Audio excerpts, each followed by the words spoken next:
Ma famille avait une tradition, raconter mes moments les plus embarrassants à chaque dîner. Tout le monde riait toujours. Un soir, j'en ai raconté un sur ma sœur. Personne n'a ri. Maman a dit, c'était cruel. Je l'ai regardé et j'ai dit 6 mots. Maintenant, il n'arrête pas d'appeler. L'histoire qu'il racontait s'était passée quand j'avais 14 ans, il y a presque 20 ans, mais il la racontait comme si c'était arrivé hier. Chaque détail préservé dans une clarté humiliante parfaite. Et puis Olivia a essayé de s'enfuir, mais a trébuché sur ses propres pieds et s'est retrouvée le nez dans la poussière devant tout le monde. Mon père a frappé la table, riant tellement fort qu'il haletait. Devant toute l'assemblée de l'école, et elle est tombée comme un sac de patates. Ma sœur Monica se tenait courbée, les larmes coulant sur son visage. Je n'y arrive pas, je n'arrive plus à respirer. La façon dont tu le décris le rend encore plus drôle. Mon frère Derek filmait avec son téléphone, planifiant probablement de le poster plus tard dans le groupe de discussion familiale. Tu te souviens à quel point son visage est devenu rouge comme une tomate sur le point d'exploser. Je me suis assise à la table de la salle à manger de mes parents, une fourchette à la main, souriant nerveusement pendant qu'ils accomplissaient le rituel familier de moquer mes humiliations d'adolescente. C'était une tradition.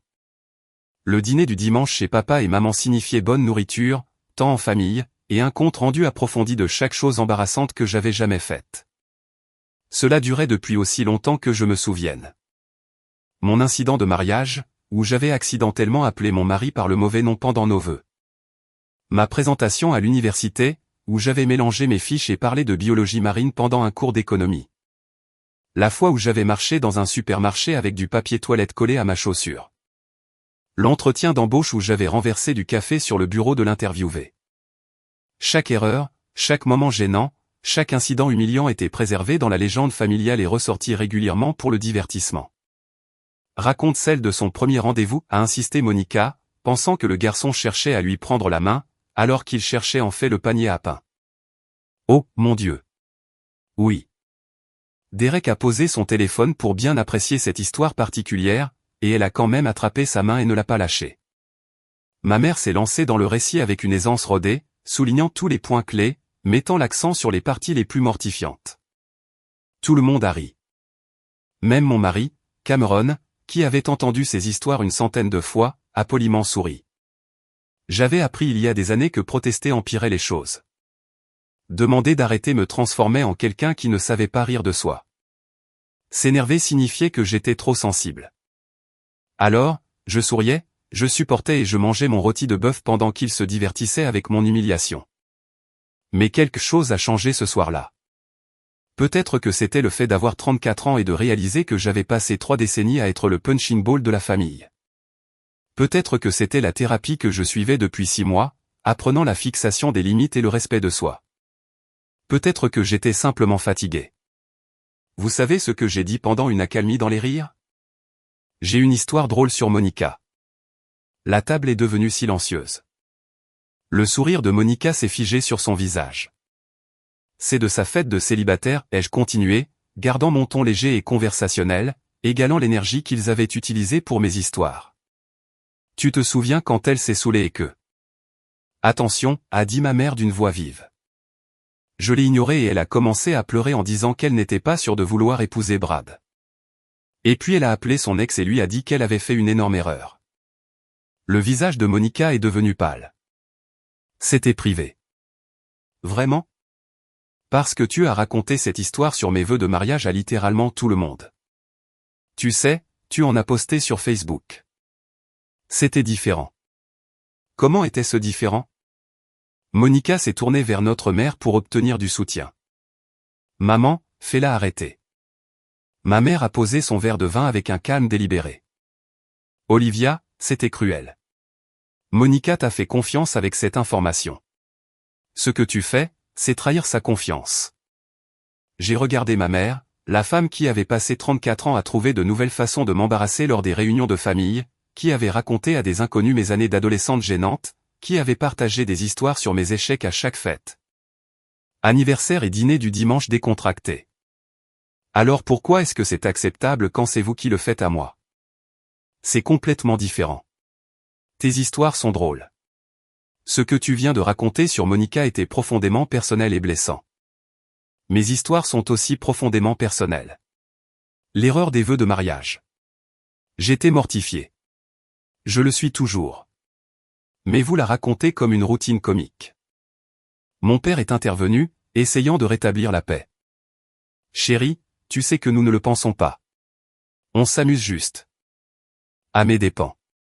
Toujours à mes dépens. Tu es trop sensible. Derek a dit que nous taquinons tout le monde. Est-ce que vous le faites?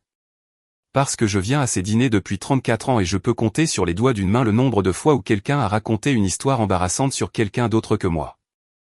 Ce n'est pas vrai. Monica a commencé. Absolument vrai. Quand est-ce que quelqu'un a raconté une histoire humiliante sur toi? Sur Derek? Sur papa? Vous ne le faites pas parce que vous savez que cela les blesserait, mais d'une manière ou d'une autre, c'est bien quand la cible c'est moi. La table était devenue complètement silencieuse. Cameron me regardait avec une expression que je ne pouvais pas déchiffrer. Ma famille semblait, selon les cas, choquée, sur la défensive, et mal à l'aise.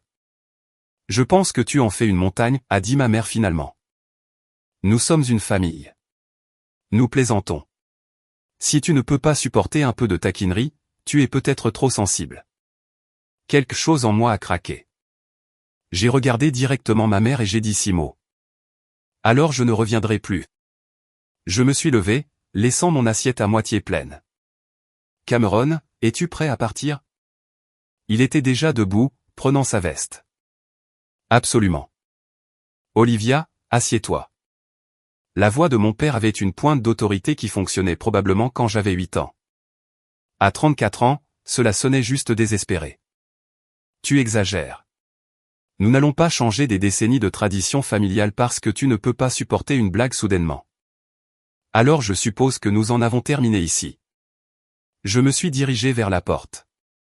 Ma famille est restée figée à table, visiblement incrédule que je parte réellement. C'est ridicule. Tu vas jeter notre famille pour une histoire, a appelé Monica après moi. Je ne jette rien. C'est vous tous qui avez jeté ma dignité chaque dimanche pendant 34 ans. Je suis juste fatigué de vous laisser faire. Nous sommes partis. Le trajet du retour était silencieux jusqu'à ce que Cameron prenne la parole. Je suis fier de toi. Tu le es? Parce que j'ai l'impression d'avoir fait exploser toute ma famille. Ta famille t'utilise comme divertissement depuis aussi longtemps que je te connais. Probablement plus longtemps. Ce soir, c'était la première fois que tu te défendais. Ils vont t'appeler. Ils vont me dire que je suis dramatique. Probablement. Mais tu n'as pas à répondre. Il avait raison à propos des appels. Mon téléphone a commencé à sonner avant même que nous rentrions. D'abord, c'était Monica. Je n'arrive pas à croire que tu m'aies embarrassé comme ça devant tout le monde. Tu n'avais pas le droit de révéler quelque chose que je t'avais dit en confiance. Je n'ai pas répondu. Elle a laissé un message vocal de 3 minutes où elle listait toutes les façons dont je l'avais blessée, sans aucune reconnaissance des décennies d'histoires qu'elle avait racontées sur moi. Puis Derek. Mec, c'était quoi ça? Tu as rendu le dîner super gênant. Maman est contrariée. Peux-tu juste appeler et t'excuser pour qu'on puisse passer à autre chose? Puis mon père. Olivia, ta mère est très blessée. Je pense que tu lui dois des excuses. Ce comportement est inacceptable. Puis ma mère. Je ne comprends pas d'où vient tout ça. Nous avons toujours été une famille unie. Pourquoi nous attaques-tu soudainement? S'il te plaît, appelle-moi pour que nous puissions en discuter comme des adultes. Je n'ai rappelé personne. Le mot de Billy, ceci frappe fort parce que c'est tellement simple et tellement attendu. Tu n'as pas crié. Tu ne les as pas insultés. Tu as juste retourné le miroir pendant une seconde et ils n'ont pas pu le supporter. Cela te dit tout. Au moment où Monica est devenue la cible, c'était soudainement cruel, privé, aller trop loin. Mais quand c'était toi pendant des décennies, c'était juste drôle. Et ces 6 mots, c'est le vrai tournant. Pas dramatique, juste final. Maintenant, ils appellent parce que la dynamique est brisée. Ils ne t'ont pas perdu au dîner. Ils ont perdu la version de toi qui restait silencieuse. Les appels ont continué pendant 3 jours, messages vocaux, textos, emails. Mon frère a envoyé un long message de groupe sur le fait que la famille, c'est pour toujours et qu'il ne faut pas laisser les petites choses nous diviser. Monica a posté des statuts Facebook vagues sur la trahison et les gens qui ne savent pas pardonner. Ma mère a envoyé un email listant chaque chose gentille qu'elle avait jamais faite pour moi, concluant par « Et c'est ainsi que tu me rembourses ». Aucune d'entre elles ne s'est excusée. Aucune d'elles n'a reconnu qu'elle m'avait peut-être traité de manière incorrecte. Tout tournait autour de la façon dont je les avais blessés, de la façon dont je détruisais la famille, de la façon dont je devais me ressaisir et revenir. Je n'ai répondu à rien. Ma thérapeute, Dr Sarah Kim, était fière quand je lui ai raconté ce qui s'était passé. C'était une limite importante, a-t-elle dit lors de notre prochaine séance. Comment te sens-tu? Terrifié, libéré, coupable, en colère, tout en même temps. La culpabilité est programmée. Ils ont passé toute ta vie à t'apprendre que ton rôle est d'accepter leur traitement sans plainte. Quand tu as violé ce rôle, ton cerveau est immédiatement allé à « tu as fait quelque chose de mal au point ». Mais ai-je fait quelque chose de mal? J'ai trahi la confiance de Monica. As-tu trahi sa confiance? Ou as-tu démontré que la même norme qu'ils appliquent à tes moments privés pouvait être appliquée aux siens? Et elle n'a pas aimé expérimenter ce qu'elle t'a fait pendant des années. Je suis resté là un instant. Ça me semblait cruel quand je l'ai dit parce que l'empathie est ton réglage par défaut. Tu comprends ce que ça fait d'être humilié. Donc, faire ça à quelqu'un d'autre, même à quelqu'un qui l'a fait à toi de manière répétée, semble mal. C'est en fait un signe de santé émotionnelle, pas de faiblesse. Alors pourquoi est-ce que je me sens si mal? Parce qu'ils te disent que tu devrais te sentir mal. Parce que ta famille t'a conditionné pendant des décennies à accepter leur traitement sans résistance. Quand tu as finalement résisté, ils n'ont pas pu le supporter, alors ils essaient de te forcer à reprendre ton rôle familier. Les appels continuaient d'arriver. Au bout d'une semaine, ils ont escaladé. Ma mère s'est présentée à ma maison sans prévenir. Je ne l'ai pas laissée entrer. Olivia, s'il te plaît, pouvons-nous juste en parler? Elle pleurait, ce qui était nouveau. Je ne comprends pas ce qui s'est passé. Nous avions un bon dîner et tu as juste explosé. Maman, je t'ai demandé pendant des années d'arrêter de raconter des histoires embarrassantes sur moi. Tu as ignoré chaque demande parce qu'elles sont drôles, parce que c'est ce que font les familles. Elles rient ensemble. Vous riez de moi. Ce n'est pas juste. Nous t'aimons. Alors montrez-le en me respectant, en n'utilisant pas mes moments les plus humiliants comme divertissement. Je n'arrive pas à croire que tu fasses ça pour quelques vieilles histoires. Tu es incroyablement égoïste. Je suis égoïste. Je me protège des gens qui m'ont traité comme une blague pendant 34 ans.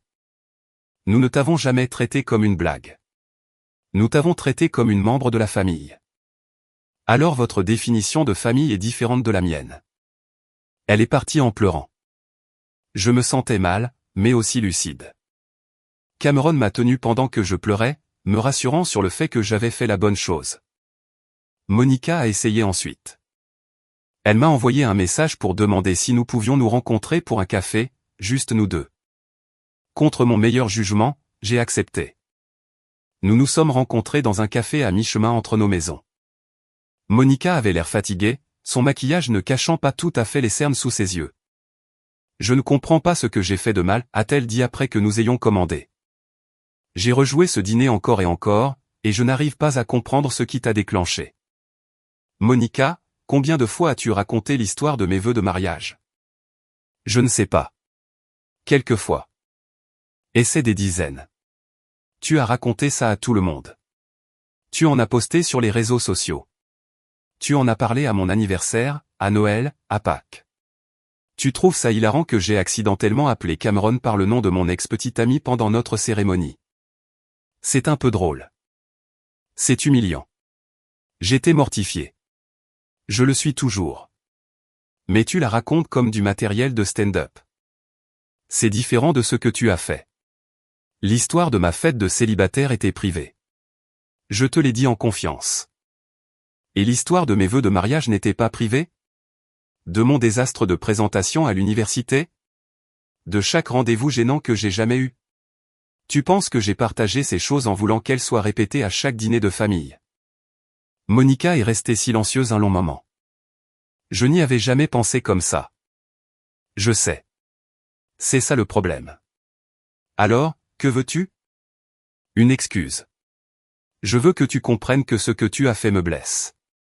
Que ça m'a toujours blessé. Et je veux que ça s'arrête.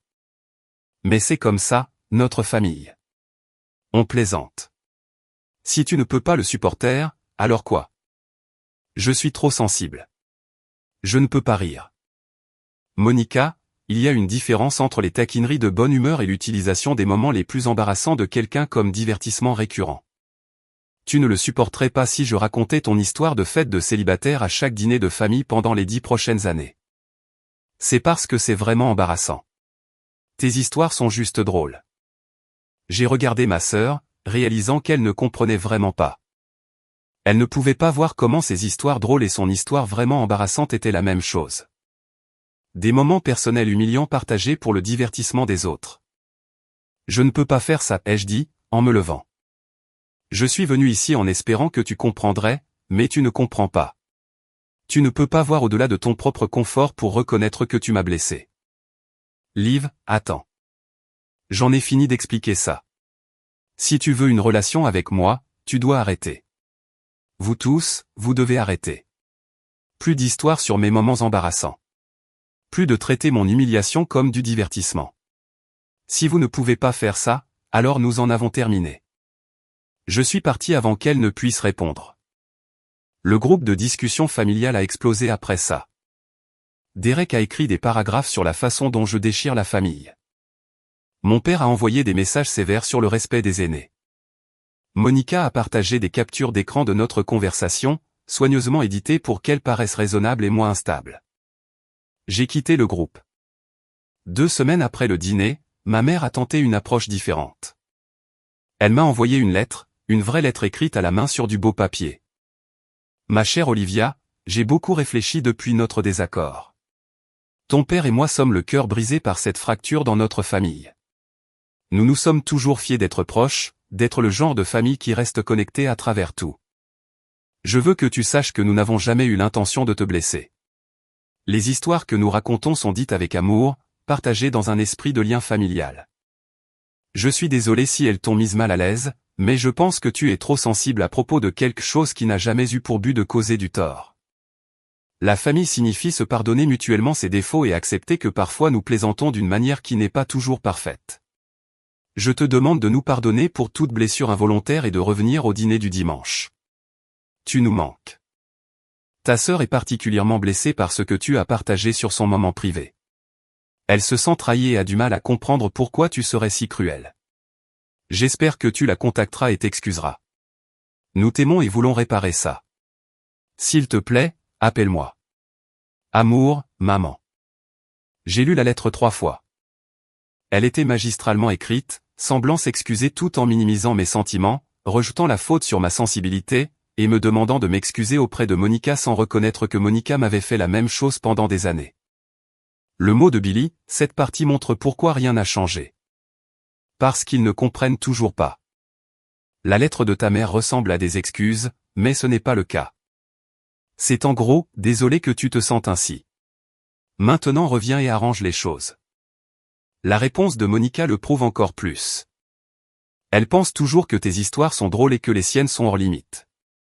Même comportement, règles différentes, et c'est le vrai problème.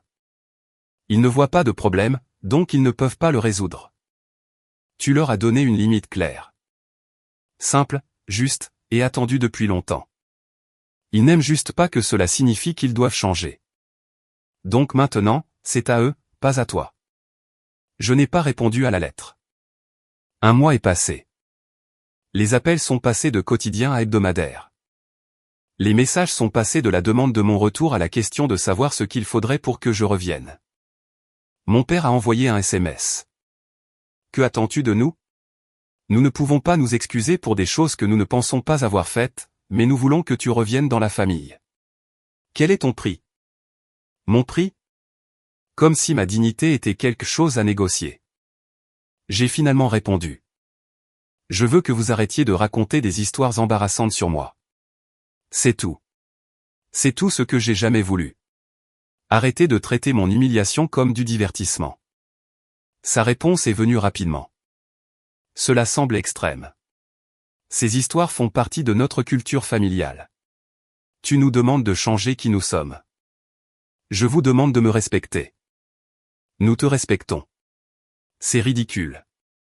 Tu vas perdre toute ta famille pour quelques blagues. Tu vas me perdre pour votre refus d'arrêter de raconter quelques blagues. Ce sont des choses différentes. Il n'a plus répondu après ça. La famille de Cameron nous a invités à Thanksgiving. Sa mère a clairement indiqué que nous étions les bienvenus, qu'il n'y avait aucune pression, mais qu'il serait heureux de nous avoir si nous voulions venir. Nous y sommes allés. C'était le premier jour férié majeur que je passais loin de ma famille de toute ma vie. La mère de Cameron ne racontait pas d'histoires embarrassantes sur personne. Lorsque le frère de Cameron a commencé à mentionner quelque chose de gênant de l'adolescence de Cameron, leur mère a gentiment redirigé la conversation. « N'allons pas là-bas, chérie. Je suis sûr que Cameron préférerait ne pas revivre le lycée. » C'était aussi simple que ça. Quelqu'un montrait des signes d'inconfort et le sujet changeait. Révolutionnaire. J'ai pleuré dans la voiture sur le chemin du retour. Cameron s'est arrêté, inquiet, demandant ce qui n'allait pas. Rien ne va. J'ai réussi à traverser les larmes. C'est le premier dîner de fête où personne ne s'est moqué de moi, où je n'étais pas le divertissement, où j'étais juste une personne à table. Il m'a tenu pendant que je pleurais, et j'ai pleuré pour toutes les années où j'avais accepté un traitement que d'autres familles n'auraient jamais rêvé d'infliger à leurs proches. 2 mois après le fameux dîner, Monica a appelé d'un numéro que je n'avais pas enregistré, donc ça a traversé mon blocage. « S'il te plaît, ne raccroche pas », a-t-elle dit immédiatement. J'ai besoin de dire quelque chose. J'ai attendu. J'ai parlé à Brad de ce qui s'est passé, toute l'histoire de la fête de célibataire et du dîner de famille et tout. Elle a marqué une pause. Il m'a demandé comment je me sentirais si quelqu'un racontait cette histoire sur moi à chaque réunion de famille pour le reste de ma vie. Et j'ai dit, je le détesterais. Et puis il m'a demandé pourquoi je pensais que c'était acceptable de te faire ça. Je suis restée silencieuse, la laissant travailler à travers ça. Je n'ai pas de bonne réponse. J'y pense depuis des semaines et je n'ai pas de bonne réponse. On faisait juste ça. C'était normal. Tu étais toujours d'accord avec ça. Je n'ai jamais été d'accord. Je ne savais juste pas comment vous faire arrêter. Je suis désolé. Sa voix s'est brisée. Je suis vraiment désolé, Liv. Je n'ai pas pensé à ce que ça faisait de ton côté. Je ne voulais pas y penser parce que sinon je devrais admettre que nous étions horribles avec toi. C'était la première vraie excuse que j'avais reçue de quelqu'un de ma famille. Merci, ai-je dit doucement. Puis-je demander, est-ce que tu reviens? Je ne sais pas. Cela dépend si les choses changent réellement. À quoi ressemblerait un changement? Plus d'histoires sur mes moments embarrassants. Plus de traiter mon humiliation comme du divertissement. Respecter mes limites quand je dis que quelque chose me met mal à l'aise. Cela semble raisonnable. Mais maman et papa ne vont pas changer. Tu le sais, n'est-ce pas? Ils pensent que tu es ridicule. Alors je ne les verrai pas. Et moi et Derek? Pouvons-nous avoir une relation séparée d'eux? J'ai réfléchi. Peut-être si vous pouvez réellement changer la façon dont vous me traitez, mais Monica, si tu retombes dans les anciens schémas, j'en aurai fini. Je ne vais pas continuer à expliquer pourquoi ça fait mal. Je comprends. J'essaierai. Je vais vraiment essayer. Nous avons parlé pendant encore 30 minutes. Ce n'était pas une réconciliation complète, mais c'était un début. La première fissure dans le mur que ma famille m'avait forcé à construire. Derek a appelé une semaine plus tard, moins excusé, mais au moins reconnaissant qu'ils étaient peut-être allés trop loin. Je pense toujours que tu es un peu dramatique, mais si ça t'a vraiment autant dérangé, je suppose qu'on peut calmer les histoires. Ce n'était pas grand-chose, mais c'était quelque chose. Mes parents ne se sont jamais excusés. Ils envoyaient des messages occasionnels sur leur manque, leur douleur, sur ma ténacité et mon besoin de me ressaisir. Mais ils n'ont jamais reconnu que leur comportement avait été mauvais. 6 mois après le dîner, ma mère a envoyé un SMS. Les dîners du dimanche ne sont pas les mêmes sans toi. Nous serions heureux de t'avoir de retour. S'il te plaît, viens ce week-end. Nous promettons de bien nous comporter. Se bien comporter n'était pas la même chose que changer. Ce n'était pas une reconnaissance d'erreur ou un engagement à me traiter différemment. C'était une promesse de modifier temporairement leur comportement pour me faire revenir. Sans intention de changement permanent, je n'y suis pas allé. Monica et moi avons commencé à avoir des cafés mensuels, juste toutes les deux.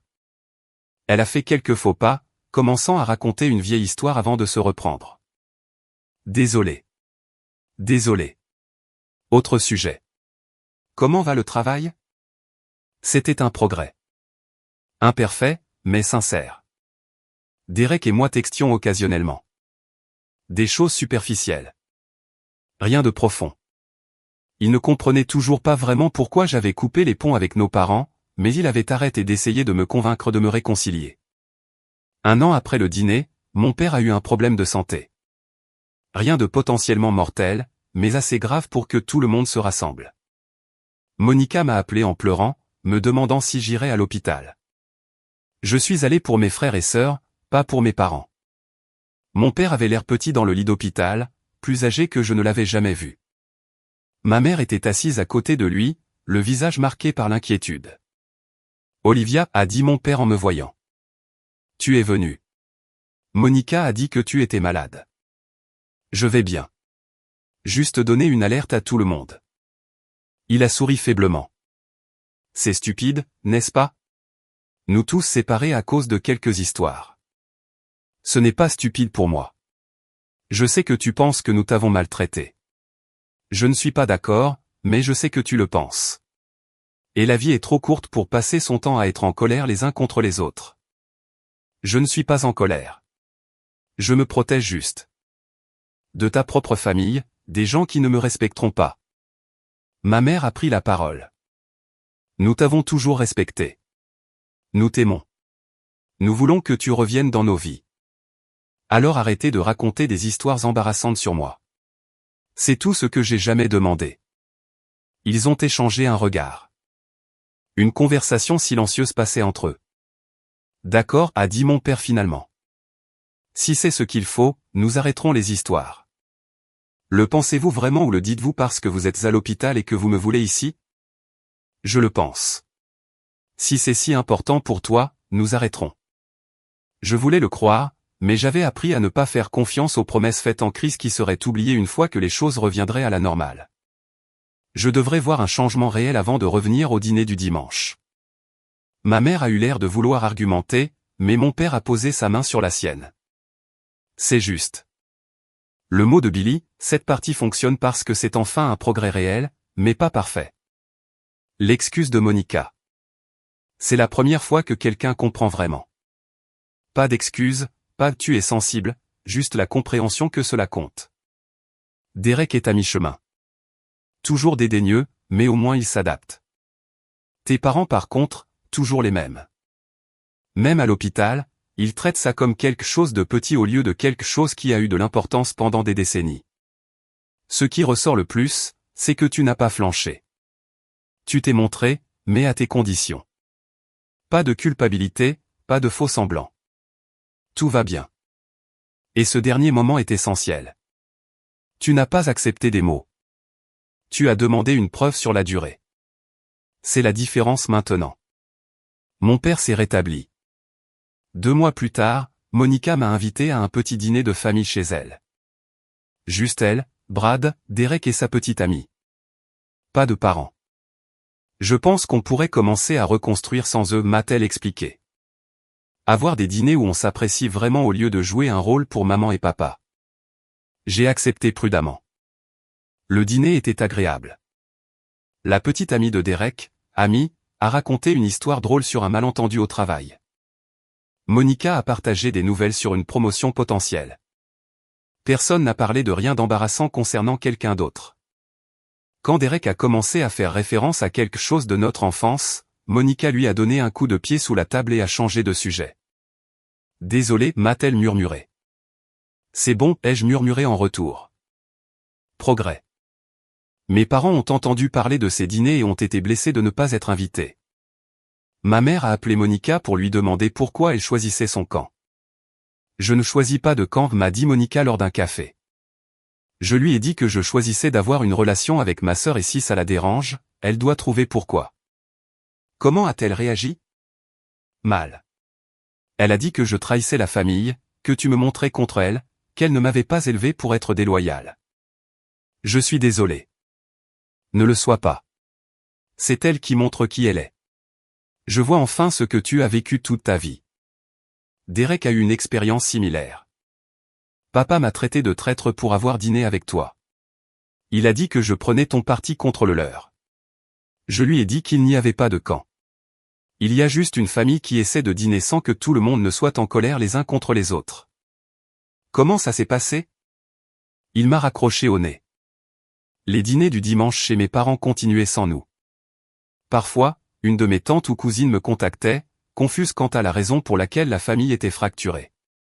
La version de ma mère impliquait que j'étais trop sensible et cruel, que je gardais rancune pour des blagues innocentes. Je ne me suis pas donné la peine de corriger le récit. Les gens qui comptaient connaissaient la vérité.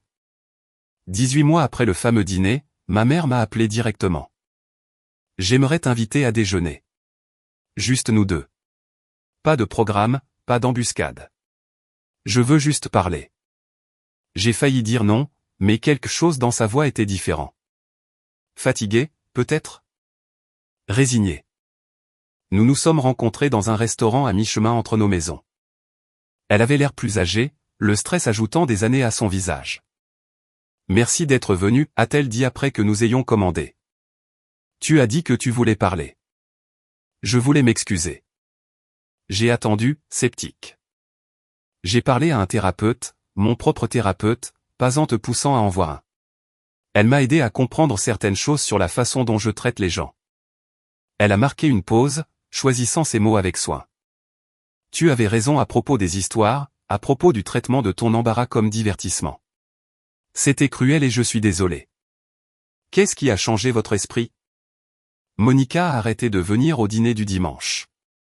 Puis Derek, puis ta cousine a commencé à poser des questions, et ton père et moi étions assis à cette table de salle à manger juste tous les deux, et j'ai réalisé que nous avions chassé tout le monde en refusant d'admettre que nous avions tort. Elle m'a regardé avec des larmes dans les yeux. Tu me manques. Je regrette ma fille. Et j'étais prête à raconter ces stupides histoires chaque semaine au lieu d'admettre que je te blessais. C'était l'excuse que je voulais depuis des années, mais j'avais appris à être prudente. Merci de dire ça, mais j'ai besoin de voir un vrai changement, pas juste des mots.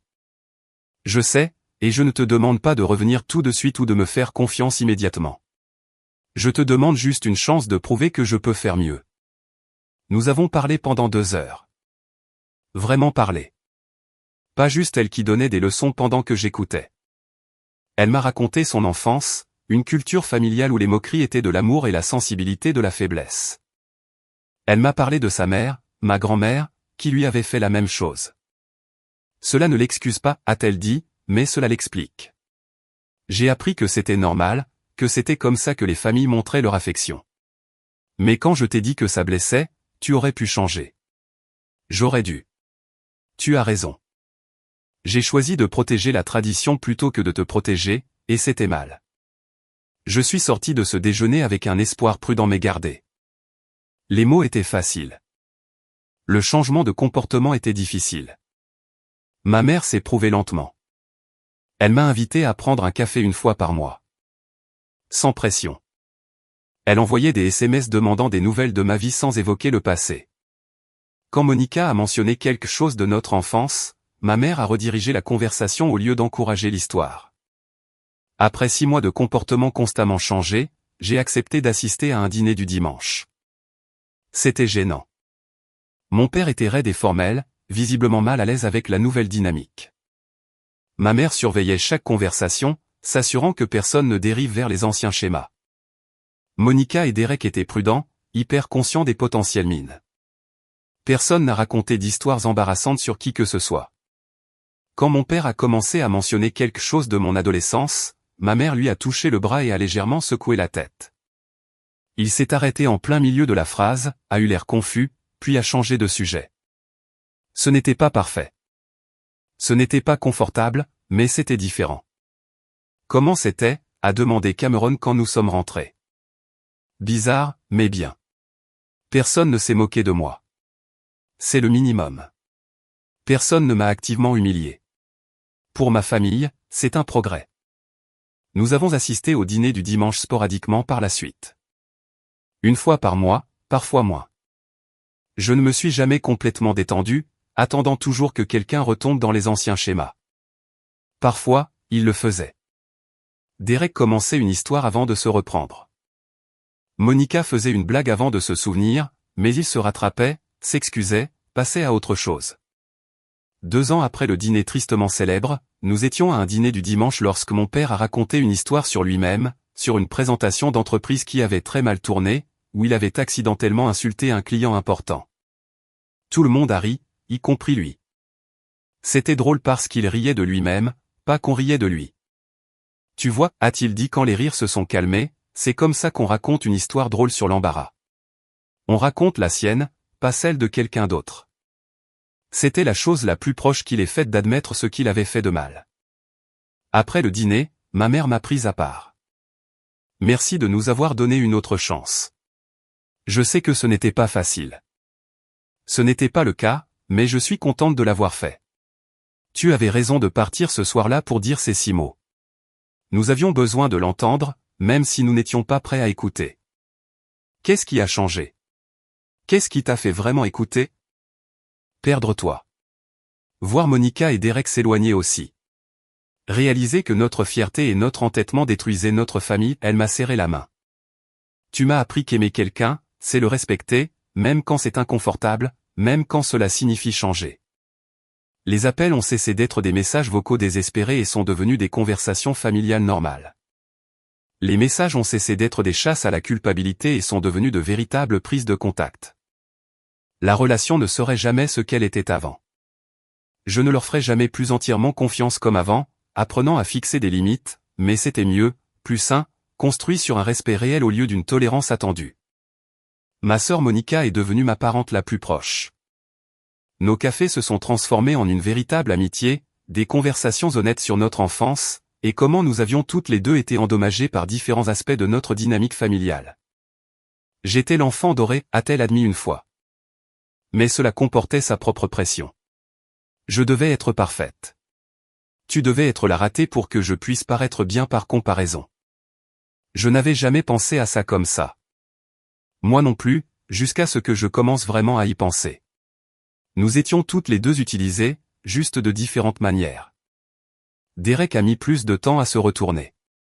Il avait été le plus jeune, le plus protégé de la dysfonction, mais il a fini par le voir aussi. La façon dont nos parents manipulaient, la façon dont ils utilisaient la honte et l'embarras comme contrôle. Je suis désolé de ne pas m'être défendu pour toi, a-t-il dit lors d'un de nos dîners entre frères et sœurs. Toutes ces années, toutes ces histoires. J'ai juste ri avec eux parce que tout le monde riait.